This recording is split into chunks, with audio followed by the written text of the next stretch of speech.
تلاکنگ ضلع تلاکنگ لاہور سے اسلام آباد جانے والی موٹر وے کے ذریعے بلکسر انٹرچینج سے اتریں تو بائیں جانب سڑک تلاکنگ کو جاتی ہے۔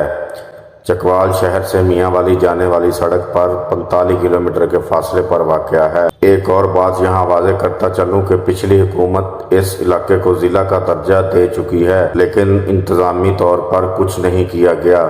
بہرحال جہاں تک اس کے نام کا تعلق ہے تو یہاں ایک بہت بڑا تالاب تھا۔ اس کا پانی کھاری تھا کہ اس کے ساتھ ایک کنواں تھا جس کا نام گنگا جل مشہور تھا۔ اس کنویں کا پانی میٹھا تھا۔ تالاب اور گنگا جل کے ناموں کو ملا کر اس کا نام تلاکنگ مشہور ہوا۔ یہاں بہت سے لوگ بیان کرتے ہیں وہ یہ ہے کہ ایک ہندو قبیلہ تھا جسے کنگ قبیلہ کہتے تھے، اور تلا ہموار جگہ کو یا نشیب و فراز والی جگہ کو کہتے ہیں، اس لیے اس کا نام تلاکنگ پڑا۔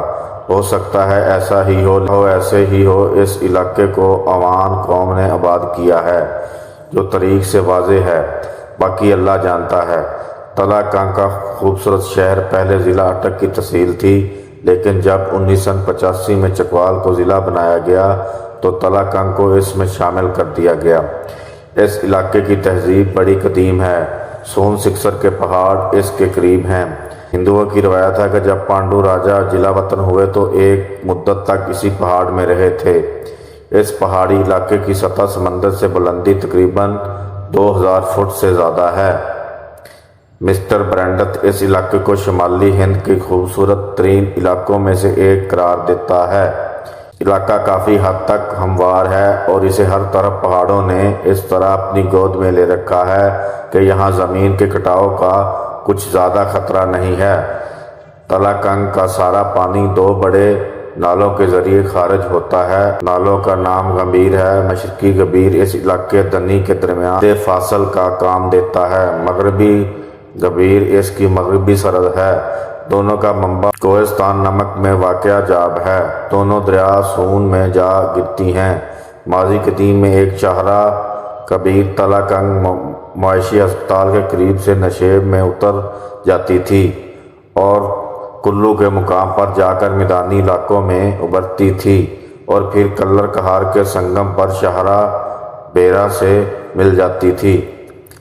تلاکنگ کو اون قبیلے نے آباد کیا تھا، جو سلطان محمود غزنوی کے دور میں برِ صغیر میں ان کے سالار قطب حیدر شاہ نے دریائے سندھ عبور کر کے سون سکسر کے راجہ کو شکست دی۔ انہوں نے زندگی کا بیشتر حصہ انگا میں گزارا۔ کچھ عرصہ کالا باغ کے نو دنکوٹ میں بھی قیام کیا۔ آخری ایام میں اپنے 2 بیٹوں کے ہمراہ آبائی وطن غزنی پلٹنے سے پہلے انہوں نے اپنے زیر دسترس علاقے اپنے باقی 9 بیٹوں میں تقسیم کر دیے تھے۔ ان کے بیٹے مزمل علی گلگان کے حصے میں قلعہ دین کوٹ یا دنک کوٹ، چکڑیالہ، سکسر، نمل، کالا باغ اور تلاکنگ آئے۔ انگریز دور حکومت میں اسے ضلع راولپنڈی میں شامل کیا گیا۔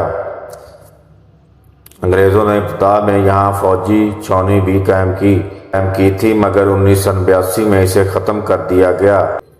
1904 میں تک ضلع بنا تو اس کی تحصیل بنا دیا گیا اور یہاں تحصیل، کچہری، تھانہ، ڈسپنسری، اسکول اور بنگلہ تعمیر ہوئے۔ 1911 میں اسے نوٹیفائیڈ ایریا قرار دے دیا گیا اور 1924 میں سمال تعاون کمیٹی بنا دیا گیا۔ 1931 میں اس کی آبادی 1776 افراد پر مشتمل تھی۔ 2017 کی مردم شماری کے مطابق اس شہر کی آبادی 8 لاکھ کے قریب تھی، جس میں 5 لاکھ شہری آبادی اور 3 لاکھ دیہی آبادی شامل ہے۔ آج کل یہ ضلع چکوال کی ایک تحصیل کا درجہ رکھتا ہے۔ یہ تحصیل 25 یونین کونسلوں پر مشتمل ہے۔ یہاں تحصیل سطح کے دفاتر، تحصیل ہیڈ کوارٹر، ہسپتال جس کا ایک حصہ شہر کے مرکز میں اور دوسرا بنگلہ نور شاہ میں ہے۔ اس کے علاوہ طلباء و طالبات کی ڈگری کالجز، ہائی اور مڈل سکول، کامرس کالج، فوجی foundation, model school and college بھی ہیں، اور غلہ منڈی یہاں کے اہم تجارتی مراکز ہیں۔ یہاں کا بوائز ڈگری کالج 1959 میں قائم ہوا تھا۔ علاقے میں مونگ پھلی کی کاشت میں ہوتی ہے، جبکہ تلاکنگ کی منڈی میں اس کی تجارت عام ہے۔ یہاں کے بنے ہوئے خصے اور چپلیں بہت مشہور ہیں۔ قیام پاکستان سے قبل تک